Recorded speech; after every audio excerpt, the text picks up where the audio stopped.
Terima kasih Anda masih bersama kami di iNews Sore. Pemirsa, saya kembali ke Pak Wali. Pak Wali, jika dilihat dari kebijakan yang akan Anda terapkan ini, apakah sudah lihat konsekuensi jangka panjangnya, apakah akan kemudian jadi kontraproduktif kepada para ASN untuk melayani publik nantinya, kemudian juga terkait jam kerja mereka menjadi sangat panjang, bisa 12 jam seperti itu Pak?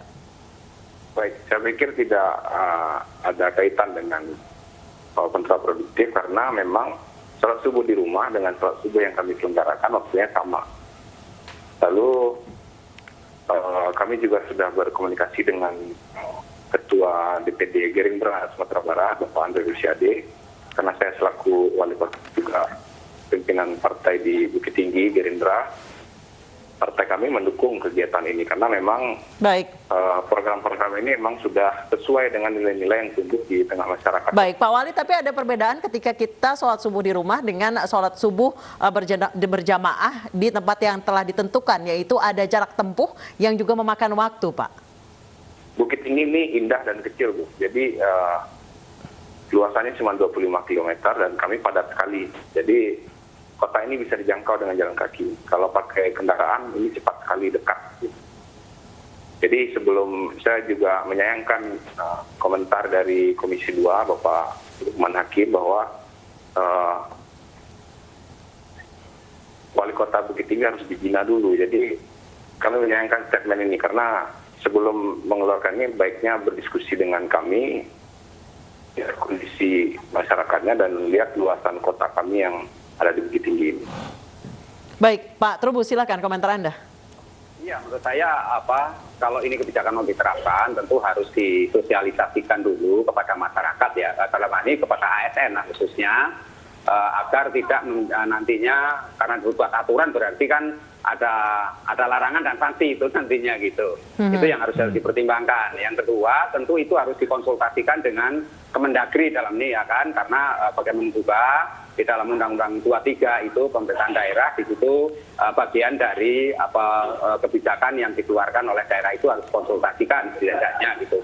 Yang ketiga menurut saya yang penting adalah bagaimana kemudian kebijakan itu tidak merugikan masyarakat pada umumnya gitu, karena bagaimanapun juga katakan tadi bahwa fungsi itu adalah fungsi layanan. Jadi gitu. Mungkin harus diuji cobakan dulu ya Pak ya sebelum diundangkan gitu. Iya, menurut saya harus diuji cobakan dulu dan harus dilakukan satu kajian tersendiri. Artinya di situ kemudian nanti bagaimana komunikasi, informasi dan edukasi kepada masyarakat terkait dengan sholat subuh bersama itu tidak menjadi sifatnya kontraproduktif dengan kondisi yang ada gitu loh. Karena memang kebijakan ini kan sifatnya lebih bersifat politis gitu kan, sehingga bersifat politis juga masyarakat harus diberi pemahaman yang utuh gitu. Iya, Mbak, menurut saya itu. Baik, silakan Pak Wali, Anda jawab. Jadi menurut kami memang kegiatan subuh berjamaah ini diawali dengan himbauan. Jadi yang kita lakukan dalam pidato pertama itu baru bersifat himbauan dan respon dari seluruh ASN positif, bagus. Gitu. Jadi dalam pandangan dari sudut regulasi, kami juga melihat ada beberapa provinsi seperti Gubernur Provinsi Nusa Tenggara Barat, Banten, ini sudah melakukan hal yang sama lebih dulu dan itu aman-aman saja. Saya rasa Bukit Tinggi memiliki nilai yang sama dengan nilai-nilai yang tumbuh dalam masyarakat kami, sama dengan halnya provinsi yang sudah lebih dahulu menerapkan surat edaran atau aman-aman saja. Jadi tidak ada masalah buat masyarakat kami. Baik, Pak Trubus. Nanti kita terlalu memisahkan kegiatan agama dengan kegiatan pemerintahan. Saya pikir tidak ada kepala daerah, calon kepala daerah yang akan terpilih kalau memiliki cara berpikir seperti ini di Kota Bukit Tinggi. Ini saya bicara untuk Kota Bukit Tinggi. Ketika isu ini dibawa untuk nasional, ini pasti ini jadi masalah. Tapi kalau di Bukit Tinggi justru ini yang dibutuhkan oleh masyarakat kami. Begitu Pak. Terima kasih. Baik Pak Trubus, silakan. Menurut saya karena ini sifatnya bersifat lokal ya, lokal Bukit Tinggi, memang istilahnya persetujuan daripada masyarakat itu sendiri yang yang menentukan ya gitu. Jadi menurut saya memang ini supaya efektif lah menurut saya Pak Wali Kota ya. Jadi kebijakan ini saya yakin itu akan didukung oleh masyarakat, manakala kemudian masyarakat melihat ini banyak keuntungan atau manfaatnya gitu. Jadi kalau itu manfaatnya banyak, tentu masyarakat akan mendukung dan memberikan satu support. Nah, tetapi nanti akan menjadi masalah kemudian kalau di kemudian hari masyarakat itu merasa ini hal yang sifatnya diskriminatif gitu. Jadi menurut saya ini juga harus dijaga. Tetapi sekali lagi apa yang disampaikan Pak Wali Kota sudah dilakukan himbauan dan sosialisasi sejajaknya.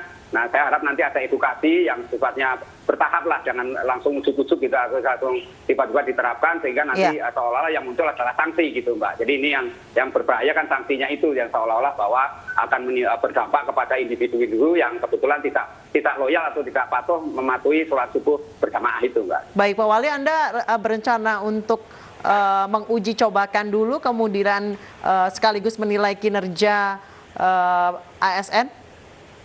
Ya, jika hal itu diterapkan? Baik, untuk Jumat ini kita sudah jalan, insya Allah Jumat Minggu ini. Jadi kita berharap memang di sini kita bisa menilai apakah kebutuhan sholat subuh berjamaah ini lalu diteruskan dengan program kajian untuk mengisi penguatan akidah bagi seluruh ASN Muslim laki-laki khusus Kota Bukit Tinggi. Ini saya pikir ini sangat berdampak baik terhadap dari ASN itu sendiri terhadap ini dengan kalau sejauh ini apa sudah ada berpengaruh mungkin ketika harusnya sholat Jumat ASN baru bubar 11:30, ini jam 11 sudah pada hilang dari pos gitu, Pak? Saya rasa dengan kegiatan ini harapan kami ya goalnya dari enak baik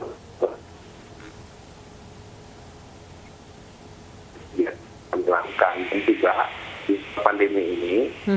Bayangkan pagi subuh ASN sudah keluar dari rumah masing-masing dan ini sebuah berita positif bagi pelaku usaha kecil di daerah kami. Jadi di sekitar masjid yang akan kita lakukan kegiatan subuh berjamaah. Berarti akan ada kerumunan juga di sana dong, Pak ya? Kerumunan tidak, tetap kita menerapkan standar protokol kesehatan yang ketat sekali. Jadi kita membagi dengan beberapa masjid sehingga nanti kita bisa mengawasi setiap orangnya. Itu ada, Ibu bayangkan ada 900 orang nanti yang akan membeli sarapan di sekitaran di Kota Bukit Tinggi yang tadinya pagi itu masih di rumah.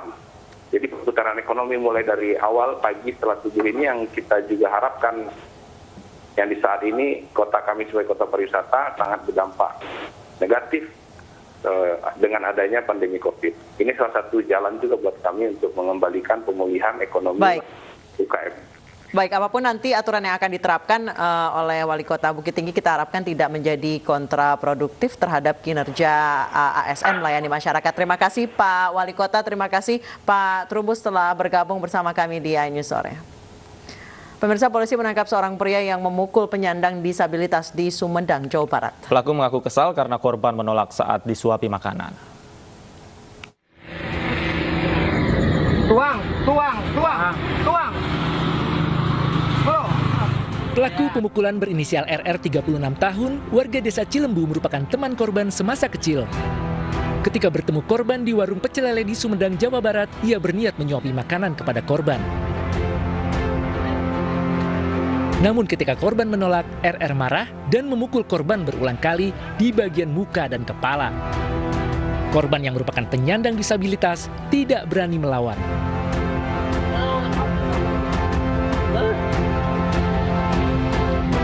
Setelah video penganiayaan viral, jajaran Polsek Cimanggung langsung menelusuri identitas pelaku dan korban dalam video. Petugas kepolisian berhasil mengamankan pelaku di rumahnya. Pelaku kini ditahan di Mapolsek Cimanggung. Kepolisian mengamankan barang bukti berupa pakaian yang digunakan pelaku dan korban. Pelaku dijerat dengan pasal 351 KUHP dengan ancaman hukuman 7 tahun penjara. Dari Sumedang, Jawa Barat, Beben iNews melaporkan.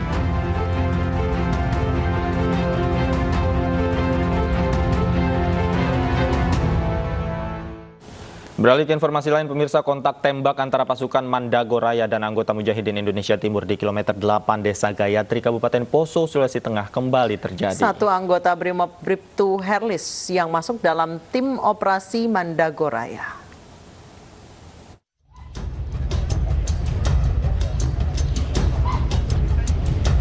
Jenazah anggota Brimob Herlis yang gugur dalam kontak senjata bersama teroris di Poso, Sulawesi Tengah Rabu kemarin akan dimakamkan di pekuburan umum di Desa Kondara, Kolaka Utara, Sulawesi Tenggara. Jenazah diberangkatkan dari Poso menuju lapangan sepak bola Mikuasi menggunakan helikopter. Berdasarkan laporan Kabid Humas Polda Sulawesi Tengah, kontak tembak terjadi Rabu sore sekitar pukul 15 waktu Indonesia bagian tengah antara pasukan Mandagoraya dan Mujahidin Indonesia Timur. Kontak tembak ini terjadi setelah tim mengejar kelompok yang kontak tembak pada Senin kemarin. Kontak tembak mengakibatkan satu anggota Brimob bernama Bribtu Herlis tertembak di bagian badan. Kemudian sampai dengan saat ini personil yang tergabung dalam Satgas masih melakukan pengejaran terhadap kelompok DPO. Kemudian dari hasil kontak tembak, rekan-rekan sekalian, telah gugur salah satu personil dari Brimob atas nama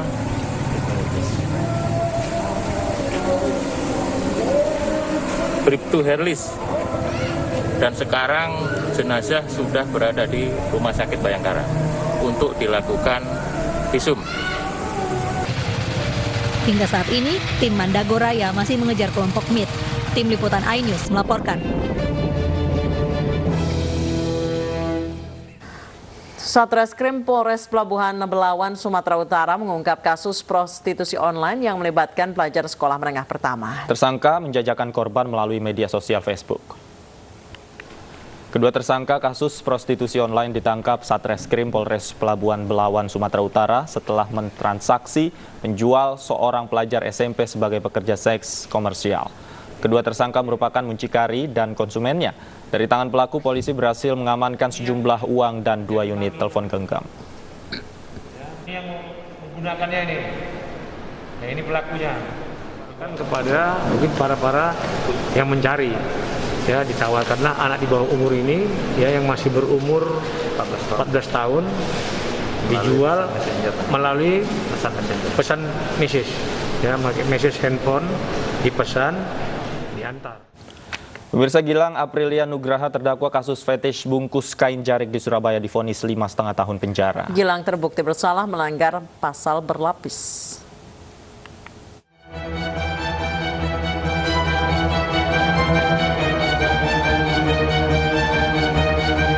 Gilang Aprilia Nugraha atau yang dikenal dengan Gilang Jarik dihukum 5,5 tahun penjara di Pengadilan Negeri Surabaya. Gilang terbukti melanggar pasal berlapis dengan menakut-nakuti korban melalui percakapan di media sosial dan tindakan memaksa untuk berbuat pencabulan terhadap korban yang masih berusia di bawah 18 tahun.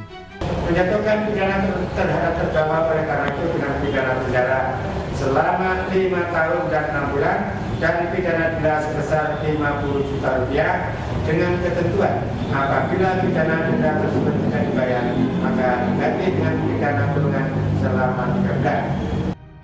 Penasihat hukum Gilang merasa kecewa dan membantah adanya unsur pengancaman. Ternyata majelis hakim memutuskan sampai sejauh ini putusan 5 tahun 6 bulan dan dari 50 juta subsidi 3 bulan. Tapi apa bulan? Inilah putusan yang sudah dijatuhkan oleh majelis hakim. Tentu kami sebagai penasihat hukum mempunyai waktu 7 hari untuk konsultasi kepada klien kami, Mas Gilang, untuk menentukan langkah hukum selanjutnya. Kasus fetis kain jarik yang dilakukan Gilang pada Agustus 2020 lalu sempat menjadi perhatian publik setelah viral di media sosial. Saat beraksi, pelaku meminta korban membungkus diri dengan kain jarik atau batik. Aksi pelaku terbongkar setelah korban-korbannya bersuara di Twitter. Dengan modus sebagai riset tugas kuliah, pelaku telah melampiaskan keinginan fetisnya pada 25 pria, bahkan sejak tahun 2015.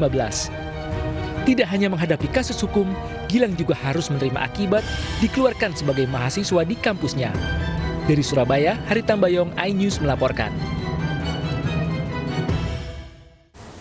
Pihak penyelenggara pernikahan dengan menggelar konser dangdut di Kabupaten Kota Waringin Barat, Kalimantan Tengah akhirnya ditetapkan sebagai tersangka. Namun tersangka tidak ditahan lantaran ancaman hukuman di bawah 5 tahun penjara.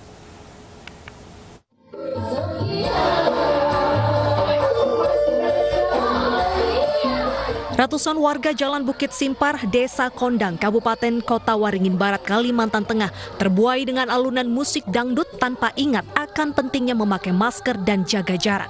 Padahal corona masih mengganas. Konser dangdut ini merupakan bagian dari acara pernikahan Mira dan Yuda. Yusman yang merupakan ayah dari pengantin sekaligus penyelenggara acara telah ditetapkan sebagai tersangka oleh penyidik Satreskrim Polres Kota Waringin Barat karena tidak mengantongi izin menggelar hajatan pernikahan dengan tambahan konser dangdut. Hajatan pernikahan anaknya sendiri terjadi pada Minggu 21 Februari 2021 lalu. Sedangkan konser dangdutnya dilaksanakan pada malam harinya sekitar pukul 21 waktu Indonesia Barat di sekitar rumahnya. Anak ancamannya hanya 4 bulan 2 minggu, maka kita tidak melakukan penahanan. Namun proses penyidikan tetap berjalan. Sama sekali tidak mengantongi izin. Karena yang bersangkutan sudah tahu, kalau mengajukan izin pasti akan ditolak dan dilarang. Dan kebetulan memang TKP ini dari Polsek jaraknya sangat jauh, kurang lebih sekitar 2 jam sampai 2 jam setengah. Atas kejadian ini, pihak kepolisian mengaku kecolongan lantaran konser dangdut ini digelar di pelosok pedesaan tanpa izin ke Polsek setempat maupun tim gugus tugas COVID-19. Masyarakat pun diimbau untuk tidak menggelar acara yang mengundang kerumunan agar penyebaran virus COVID-19 berhasil dientaskan. Dari Kota Waringin Barat, Kalimantan Tengah, Sigit Zakwan, iNews melaporkan.